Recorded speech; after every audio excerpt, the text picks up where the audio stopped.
खारजियों के सलरी बिन अमी थे। इनका मरकज़ इराक़ व फ़ारस था, जो अबन ज़ुबैर रज़ियल्लाहु ताला अन्हु के बाद अब्दुल मुल्क के कब्ज़ा में आ गया था। इसलिए ख्वारिज का रुख अब्दुल मुल्क की तरफ फिर गया और वो सारे इराक़ और फ़ारस में बड़े ज़ोर शोर से उठे। अब्दुल मुल्क ने इनकी इस्तिसाल में पूरी कुव्वत सर्फ कर दी, लेकिन वो ऐसे बहादुर जहाँबाज थे कि मुद्दतों हुकूमत का मुकाबला करते रहे और बड़ी मुश्किलों से इनका ज़ोर टूटा। इसकी तफ़सीलात बड़ी तवील है। इनका खुलासा ये मालूम हो चुका है कि इब्न ज़ुबैर रज़ियल्लाहु ताला अन्हु की जानब से महल बिन अबी सुफ़रा ख्वारिज के मुकाबला में था। इब्न ज़ुबैर रज़ियल्लाहु ताला अन्हु के बाद वो अब्दुल मुल्क के साथ हो गए थे। 83 हिजरी में खालिद बिन अब्दुल्ला वली कोफ़ा ने महल ख्वारिज के मुकाबला से हटाकर मालगज़ारी के महकमा में मुंतकिल कर दिया और इनकी जगह अपने भाई अब्दुल अज़ीज़ को मुक़र्रर करके मुक़ातिल बिन मुस्मा को इनकी मदद पर मामूर किया। महल बड़े बहादुर और तजर्बाकार थे। इनके हटते ही ख्वारिज का ज़ोर बढ़ गया और उन्होंने अब्दुल अज़ीज़ को शिकस्त देकर कत्ल कर दिया। अब्दुल मुल्क को इसकी खबर हुई तो इसने खालिद बिन अब्दुल्ला को लिखा कि तुमने महलब जैसे आज़मूदा कार को हटाकर अपने नातजर्बाकार भाई को मुकर्रर किया था। इसका लाजिम नतीजा शिकस्त था। महलब को फ़ौरन इसकी जगह पर भेजो और ख्वारिज के मुकाबला में बगैर महलब के मशवरा के कोई कार्रवाई ना करो। इस हुक्म के साथ अपने भाई बशर बिन मरवान को अलहदा ख्वारिज के मुकाबला में 5000 फ़ौज भेजने का हुक्म दिया। इस हुक्म कर खालिद ने महलब को ख्वारिज के मुकाबला में भेज दिया और खुद अहल बसरा के साथ इनकी मदद के लिए अहवाज़ पहुँचे। बशर ने अलहदा अब्दुर्रहमान बिन अशद को 5000 फ़ौज देकर भेजा। तीनों ने मिलकर मोर्चाबंदी की। ख्वारिज इनके मुकाबला की कुव्वत ना पाकर अहवाज़ से मुंतशिर हो गए। बहरीन पर अबू फदीक खारजी ने कब्ज़ा कर लिया। इसलिए 83 हिजरी में अब्दुल मुल्क के हुक्म से अमर बिन अब्दुल्ला 10,000 फ़ौजी लेकर बहरीन पहुंचा। अबू फदीक ने बड़ी बहादुरी से मुकाबला किया, लेकिन आखिर में मारा गया। इसके बहुत से आदमी मकतूल और बहुत से जिंदा गिरफ्तार हुए। 84 हिजरी में अब्दुल मुल्क ख्वारिज के इस्तिसाल पर बराह रास्त महल का तकर्रर किया और बशर बिन मरवान वाली कोफ़ा को इसकी मदद के लिए लिखा। बशर को अपने वसीला बगैर ये तकरीर बहुत नागवार हुआ।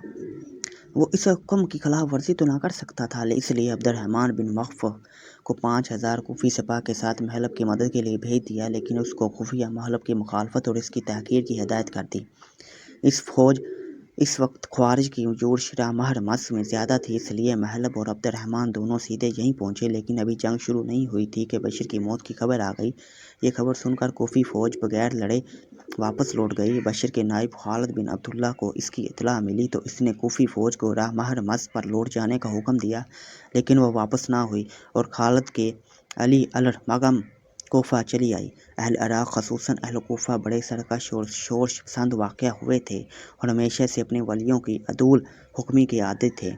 इसलिए इस वाक़े के बाद अब्दुल मुल्क ने हजारी बिन यूसुफ सक़फ़ा को, जो बड़ी सख्त गिर था, इराक़ का हुक्म बनाकर भेजा। ये कल कुल 1200 सवारों के साथ कोफ़ा में दाखिल हुआ और सीधा जामा मस्जिद कोफ़ा पहुँचा और तकरीर के लिए मनादी करार दी। अहल कोफ़ा तकरीर सुनने के लिए जमा हुए। उन्हें अजाज के तकर्रर का इल्म ना था। वो वालियों की तहकीर करने के आदी थे, इसलिए बहुत से लोग हस्ब मामूल कनकरियाँ लेकर मारने के लिए पहुँचे। हजाज मुँह पर नकाब डाले हुए थे, इसलिए किसी ने इसको नहीं पहचाना। मिंबर पर चढ़ने के बाद जब इसने नकाब हटाई, इस वक्त उसे देखकर लोग इतने खौफज़दा हुए कि इनके हाथ से कंकरियाँ छूट गई। हज्जाज ने इन्हें मुखातब करके एक 16 बार तकरीर की, जिसका खुलासा ये है: लोगों, अल्लाह की कसम, मैं शिरको इसकी जगह रखता हूँ और इसका पूरा बदला देता हूँ। मैं बहुत से सरों को देखता हूँ पकी हुई खेती की तरह, जिनके करते का वक्त आ गया है। इस आतशबार तकरीर के बाद अहल कोफ़ा के नाम अब्दुल मुल्क का फरमान पढ़ने का हुक्म दिया। अभी इब्तदाई फ़िक्रा अमा बाद अस्सलाम अलैकुम पढ़ा गया था कि हज्जाज ने रोक दिया और हाज़रीन से मुखातिब होकर बोला कि अमीर अल मोमिनीन तुमको सलाम कहते हैं, तुम इसका जवाब नहीं देते। अल्लाह की कसम, मैं तुमको अदब सिखा कर रहूँगा। इस तादी पर हाज़रीन ने सलामुल्लाह अलल अमीर अल मोमिनीन व रहमतुल्लाहि व बरकातुहू कहा। इसके बाद फरमान पढ़ने का हुक्म दिया। हज्जाज की आतशबार तकरीर सुनकर लोगों के दिल दहल गए और राकी सारी सरकशी और शरारत भूल गए।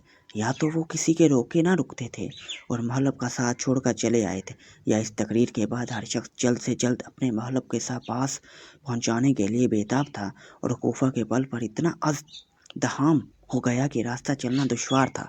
कोफ़ा के बाद हज्जाज ने बसरा जाकर ऐसी ही तहदीद अमीज़ तकरीर की, यहाँ के शोर पसंद बेदुरुस्त हो गए। एक शख्स शरीक बिन उमर ने جیسے سابق والی بشر بن مروان نے بیماری کی وجہ سے شرکت جنگی سے مشتنا کر دیا تھا، عذر کیا۔